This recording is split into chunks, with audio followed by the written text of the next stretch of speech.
The Shield Reflex Mini Sight coming up.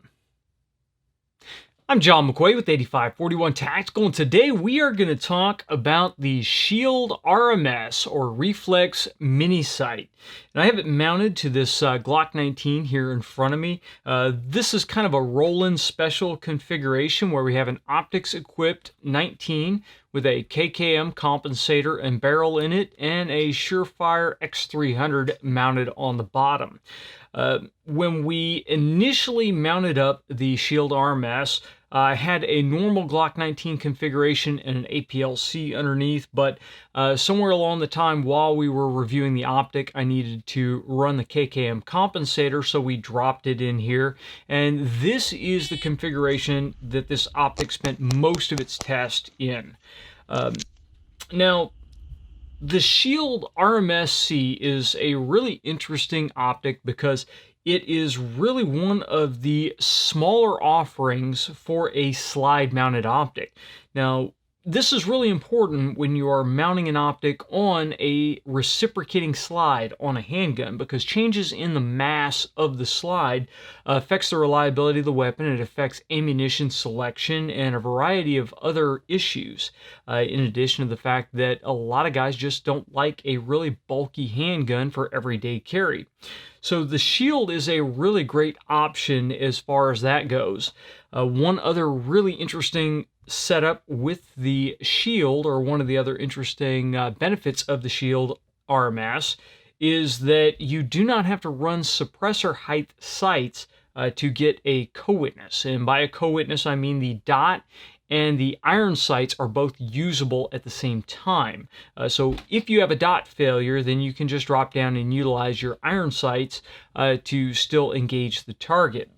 Most red dot sights require that you run suppressor height sights to be able to see the iron sights with the dot mounted in place. The Shield RMS offers a slimline mounting plate for the MOS platform that allows the optic to sink down into the slide far enough that you can use standard sights. You can either use the regular plastic sights that the Glock comes with, Glock night sights, or the Trijicon night sights that we have on it right now. So that is a huge benefit because it gives you a little bit of a lower profile platform. You don't have this big Mongo shark fin front sight hanging out here to hook on things.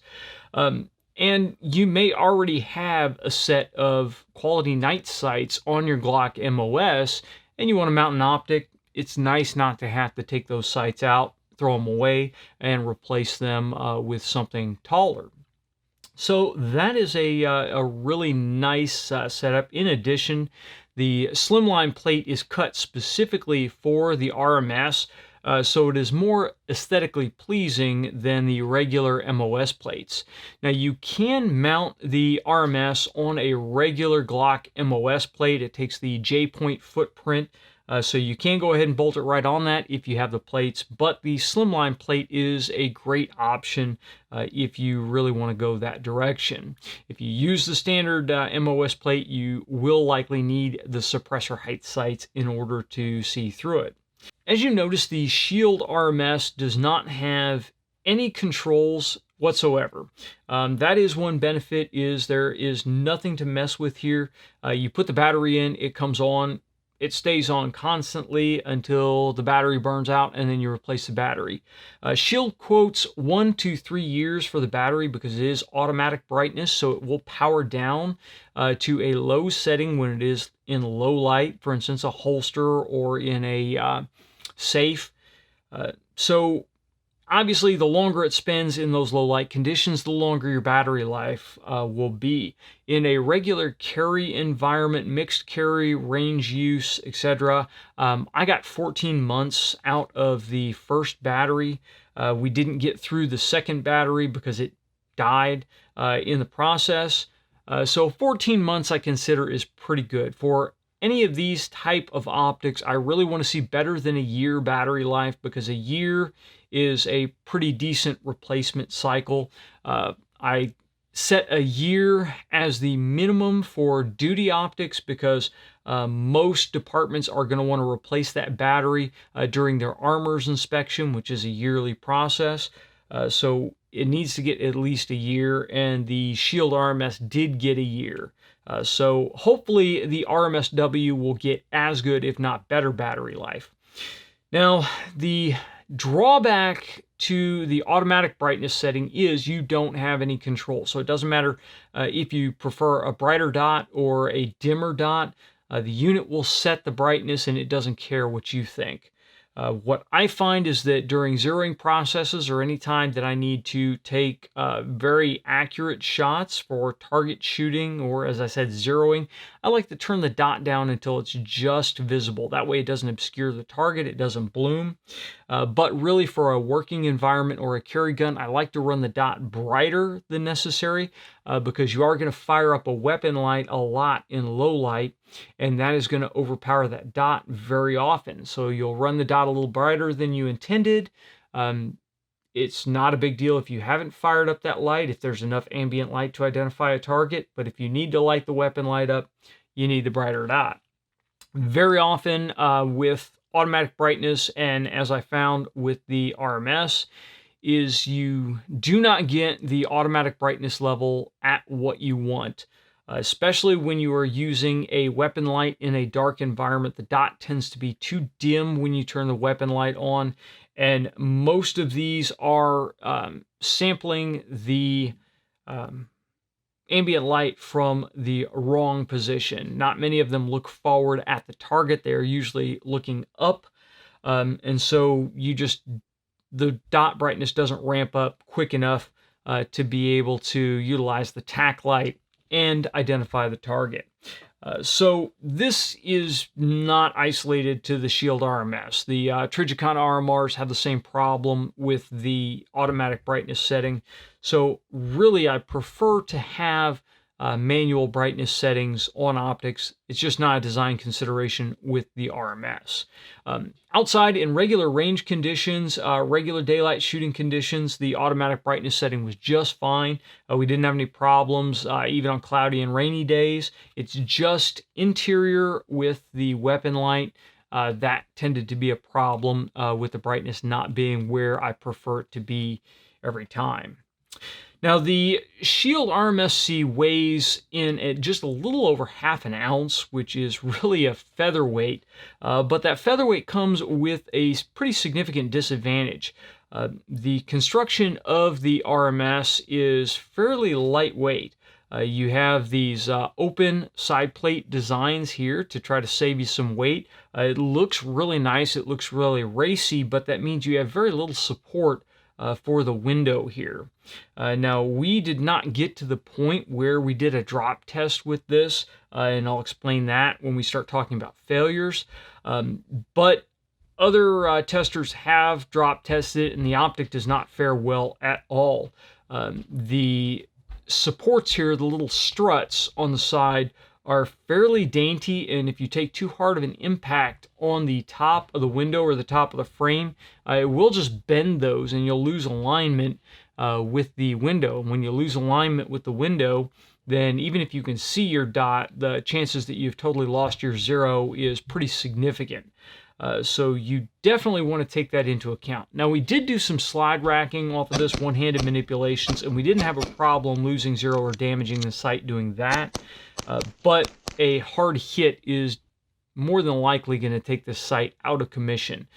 So make that a foremost consideration when you're determining if this sight will work for you or not. The lens in the sight is polymer, so that has pros and cons to it. Obviously, it is a less expensive option than a glass lens, and the polymer also, when you combine it with this lightweight construction, it's less likely to crack from taking an intermediate hit on the frame. The polymer is more likely to flex and not actually run a crack through the window. The window is clear, so you don't have any of the tinting or the bluish look that a lot of other competing red dot sights out there have, which I definitely appreciate. I like the clear lens. Even though I shoot both eyes open, clear lens just gives you less obscuring of your target, a little bit cleaner representation, just a clearer sight picture overall. The drawback is that sight picture will not be clear and clean for very long. As I said, when we mounted this optic, we started out in a regular Glock 19 configuration with the factory barrel in, and we didn't really have any problems with ejected cases hitting the optic. They would eject clear of the ejection port, and the gun ran just fine. When I put the KKM barrel and compensator on it with lower power training ammunition, we did have some issues with cases ejecting free. Sometimes we would have malfunctions, but very often the cases would come out just far enough to clear the port, and then when the slide goes forward, the optic actually hits the case. The frame took a pretty good beating, and we lost a lot of the coating off the edge of the frame, which is really not that big of a deal. Those kind of things happen. Carry guns get wear on them all the time. Hard use guns get coatings worn off of them. That's just the cost of doing business. But cases would also hit the front side of the window, and occasionally when the mouth or the rim of the case would hit the window, it would leave like a half moon cut in the window. And after quite a few rounds through it, we have many of these cuts across the front of the window. And I've spoke with Shield about it. It is not a warranty issue. They're aware that it tends to be a little bit soft, and it will have those little cut marks from cases, but they will not warranty that. So just keep that in mind. Glass likely would not have this issue. I haven't had this issue with even lower cost glass optics like the Burris Fastfire. I have not had this issue at all with Trijicon RMRs. But it does become an issue with the polymer lens. So keep that in mind. It may get to a point, especially if you're one of these guys that likes to wipe your lens with your t-shirt, that you end up with a significantly scratched lens, and you may have to take steps to try to polish that out. We haven't gotten to that point. I think you would probably have to take a good deal of plastic off to polish the scratches and scuffs that we have put in the lens out of it. So a little bit of drawback to the construction there. Now, the biggest drawback to the Shield Reflex Mini Sight that we found is it is not waterproof. Shield does not rate it to be waterproof. So this is definitely a consideration in a carry optic. Very often we are carrying these against our body in concealment. The times that I did carry it, I carried it in an inside the waistband appendix holster. Although that holster does have a shirt guard or sweat guard on it between the slide and my body, the optic was exposed to my body quite a bit. And I did carry it during the summer and through different physical activities where I did sweat on the gun, and I didn't experience any failures from the sweat. Didn't really notice any water intrusion into the battery compartment, which is on the left side of the gun, so that was pressed against my body. But that's not to say that you may not run into a problem. I don't sweat really over the top. I mean, obviously, if I'm in hot, heavy physical activity conditions, I do sweat, but I'm not soaking shirts through in normal situations. If you're the kind of guy that has to change his shirt after working outside for a short period of time, keep that in mind.